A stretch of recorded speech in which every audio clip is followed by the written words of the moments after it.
امروز میخوایم توی این پادکست به یک روش خیلی ساده ولی فوق‌العاده موثر بپردازیم که میتونه شما رو از هر جایی که الان هستین به جایی که میخواین برسین هدایت کنه. این روش به شدت تاثیرگذار و در عین حال ساده است. یه جورایی انگار کلید موفقیت تو دستای شماست. حالا دوست داری بدونی این راه چیه؟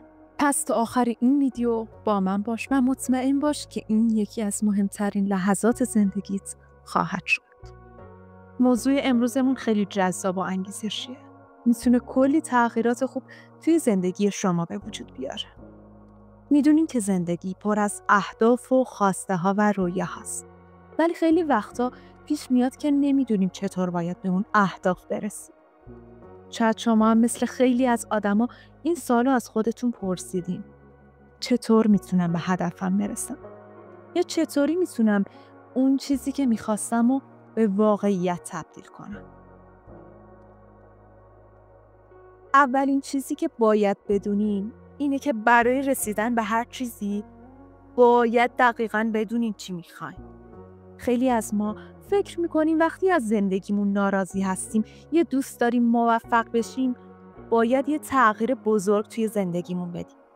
اما مشکل اینجاست که بیشتر اوقات نمیدونیم دقیقاً چه چیزی رو میخوایم. فرض کنین میخواین یه زندگی موفق داشته باشین. ولی سوال اینه موفقیت برای شما یعنی چی؟ شاید شما هم مثل خیلیا بگین خب میخوام پولدار بشم یا میخوام کسب و کار خودم رو راه بندازم. اما خب موفقیت برای هر کسی یه معنی متفاوت داره. به نظر شما برای رسیدن به موفقیت باید هدف دقیق تری داشته باشیم یا نه؟ حالا اجازه بدین براتون این مثال بزنم. ممکنه شما بگین من میخوام یه کسب و کار راه بندازم. این هدف به اندازه کافی دقیق نیست. چون ممکنه شما خیلی از موارد دیگر رو برای خودتون مشخص نکنید. ولی اگه بگین من میخوام یه فروشگاه آنلاین را بندازم که ماهانه 10 میلیون درآمد داشته باشه. این هدف دیگه کاملا مشخصه و شما دقیقاً میدونین باید کجا برید. این یه اصل خیلی مهمه که همیشه باید هدفتون رو دقیق و روشن مشخص کنید. وقتی این کارو کردین، تمام تمرکز و انرژیتون میره سمت همون هدف. به قول معروف، وقتی هدف شما روشن باشه، مسیر رسیدن بهش هم روشن میشه. بعد از اینکه هدفتون رو مشخص کردین، باید به فکر کردن و تمرکز کردن روی اون هدف بپردازید. این نکته‌ایه که خیلی‌ها فراموشش میکنن. به یاد داشته باشین وقتی شما روی چیزی تمرکز میکنین، انگار تمام جهان شروع میکنه به تغییر کردن و به نفع شما حرکت میکنه. فکر کنین مثلا میخواین یه فروشگاه آنلاین راه بندازین. حالا هر روز باید به این فکر کنی که مشتری‌ها دارن وارد سایت شما میشن و خرید میکنن و شما هر روز بیشتر از دیروز درآمد دارین. جالبه نه؟ این همون قانون جذبه که میگه هر چیزی که بیشتر بهش فکر کنی به سمت شما میاد. اینجا به تکنیک تجسم میرسیم. شاید بگین تجسم یعنی چی؟ خیلی ساده است. الان بهتون میگم. تجسم یعنی هر روز خودتون رو در حال رسیدن به هدفتون تصور کنید. تصور کنین که در حال زندگی کردن با اهدافتون هستین. نه اینکه فقط منتظر باشین یه روز به اونا برسین. این تصور کردن باور شما رو خیلی راحت تر میکنه تا به اون چیزی که میخواین برسین و شما رو به طور ناخودآگاه به سمت عمل کردن هدایت میکنه. تصور کنین که میخواین نویسنده بشین. هر روز باید خودتون رو پشت یک میکروفون تصور کنین که کتاباتون رو به مردم معرفی میکنین. این تجسم باعث میشه هم انگیزتون بیشتر بشه، هم ناخودآگاه به سمت اون هدف حرکت کنین. حالا یه نکته خیلی مهم دیگر میخوام با شما در میون بذارم. شاید بپرسین خب این همه فکر و تجسم چه فایده‌ای داره؟ شما با نوشتن هدفتون، تفکر و تجسم کردن به نوعی ذهنتون رو آماده می‌کنین تا به اون هدف نزدیکتر بشین. به این میگن فرمول ساده برای رسیدن به هر چیزی. اول باید هدفتون رو بنویسین. این کار باعث میشه ذهن شما بیشتر درگیر بشه و دائم به اون هدف فکر کنه. دوم، باید روزی چند بار به این هدف فکر کنید. یعنی صبح که بیدار میشین، شب قبل از خواب و هر زمانی که فرصت دارین به هدفتون فکر کنید و تجسم کنین که به اون رسیدین. سوم، باید ایمان داشته باشین که اون چیزی که میخواین آماده شده و شما فقط باید به سمتش حرکت کنید.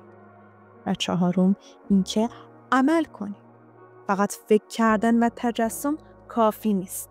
باید هر روز قدم‌های کوچیکی بردارین که شما رو به هدفتون نزدیکتر کنه. نکته مهم دیگه که اینجا وجود داره، سادگی راه موفقیت. خیلی وقتا فکر میکنیم برای رسیدن به موفقیت باید کارهای خیلی پیچیده‌ای انجام بدیم. اما حقیقت اینه که موفقیت به سادگی در دسترس شماست. شما فقط باید به این نکات ساده پایبند باشید. هدفتون رو مشخص کنید. تمرکز کنید، تجسم کنید، ایمان داشته باشین و عمل کنید. همین. یادتون باشه که هیچ وقت موفقیت پیچیده نیست.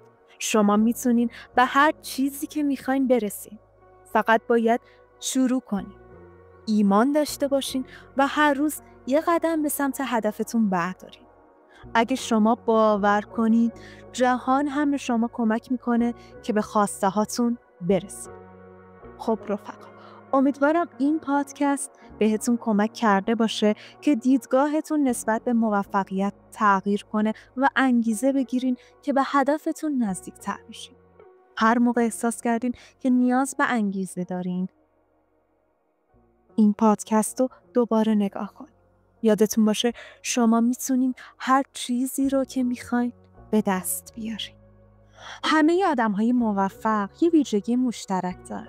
اونا یه جور باور عجیب و غریب نسبت به خودشون و توانایی‌هاشون دارن. یه باور که باعث میشه حتی توی تاریک‌ترین لحظات هم دست از تلاش بر ندارن. اما چطور میتونیم این باور رو بسازیم؟ توی این ویدیو قرار رازی رو بهت بگم که میتونه مسیر زندگیت رو برای همیشه تغییر بده. راز موفقیت تو فقط یک چیزه: باور به خودت. تو هم میتونی زندگیت رو متحول کنی، اما برای این کار باید اولین قدم رو برداری. اولین قدم در مسیر موفقیت اینه که به خودت باور داشته باشی. هیچ کس موفق نمیشه بدون اینکه به توانایی‌هاش ایمان داشته باشه. وقتی میگم به خودت ایمان داشته باش، یعنی باید باور کنی که هیچ چیزی نمیتونه جلوی پیشرفت تو رو بگیره. حتی اگه هیچ کس بهت ایمان نداشته باشه. اون لحظه‌ای که به خودت ایمان میاری، آغازگر یه تغییر بزرگه. وقتی باور داشته باشی که میتونی، هیچ چیزی نمیتونه تو رو متوقف کنه. ولی ایمان داشتن تنها کافی نیست. باید مثل یک دیوونه ایمان داشته باشی. باید این ایمان رو حتی تو بدترین شرایط هم حفظ کنی. وقتی دنیا علیه تو باشه و همه چیز توی زندگیت به هم بریزه، تنها چیزی که باید بهش چنگ بزنی همون باور به خودته. ایمان مثل یک آتش درون توه که نباید خاموش بشه. تو باید به خودت بگی حتی اگه همه چیز برام سخت باشه، حتی اگه امروز به نظر برسه که شکست خوردم، من دوباره بلند میشم. من به خودم ایمان دارم. یادت باشه هیچ کس به موفقیت نمیرسه مگه اینکه از ته قلبش به اون ایمان داشته باشه. حتی وقتی دنیا ضد تو باشه، باید بدونی که تو لیاقت موفقیت رو داری. ممکنه بعضی وقتا احساس کنی که خیلی از اهداف دوری، ولی تو هر روز که از خواب بیدار میشی، یه قدم به اون هدف نزدیکتر میشی. پس هر روز به خودت یادآوری کن که ارزش رسیدن به موفقیت رو داری. شاید الان نتونی نتیجه رو ببینی، اما مطمئن باش این تلاش ها هیچ وقت بی‌ثمر نخواهد بود. موفقیت نه تنها به تلاش های بزرگ، بلکه به باور درونی نیاز داره. حالا یه سوال دارم. تو حاضری به خودت ایمان بیاری؟ حاضری برای رویاهات بجنگی؟ اگه جوابت بله است، برام کامنت کن. یادت باشه این ویدیو رو برای دوستاتم بفرستی و ممنون میشم لایک کنی و نظرت رو در مورد این ویدیو بهم بگی. این فقط شروع مسیرته. من باور دارم که تو میتونی. تو هم مثل هر کسی که موفق شده میتونی برای خودت آینده‌ای بسازی که همیشه میخواستیش. یادت باشه باور به خودت قدرتمندترین چیزیه که توی این دنیا میتونی داشته باشی.